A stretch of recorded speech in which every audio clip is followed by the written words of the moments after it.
看到桌顶摆满各式的美食，有烟肠、腊肉、山东大饼、各式的泡菜、辣椒等，互人想到农历的春节哪来哪接近。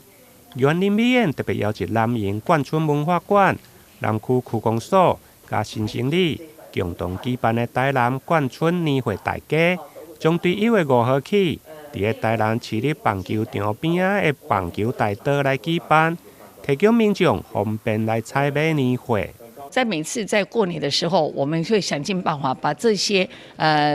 过年的就是在建村里面的美食再一次的集中起来。所以在每次的建村年货大街里面，你就可以看到很多的像山东大饼啦、干子头啦、还有狮子头啦、锅锅头的这些建村比较道地的面食。那当然这里面也包括我们的腊肉啦、我们香肠等等。所以也希望说在今年我们1月5号到9号，我们一样在棒球场那边1月5号到9号那这里面我们也希望大家过年了，我们也希望能够把我们的爱心散播在给大家。这个满20年的这一次活动来讲的话我们其实这一次的活动我们就有在想说怎么样子把它办得更好。对，那除了说我们大家都会想到就是可能就是我们的那个公益团体以外，那我们还有包含像街头艺人。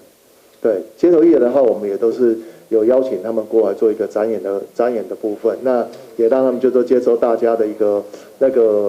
就说爱心的一个贡献。那除此以外来讲的话，我们其实有非常非常多，就是对于公益方面的一些想法跟看法，其实大家在这次的活动里面大概都可以看得到。我们是非常用心的，希望把这个活动给它办得很好，然后让这个活动能够充满了一个年节的一个气氛。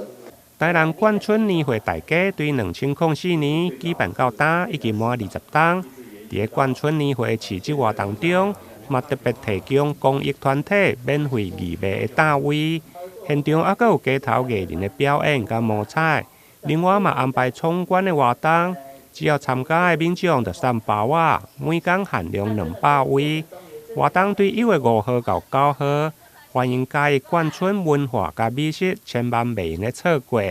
台南新闻林根采访报道。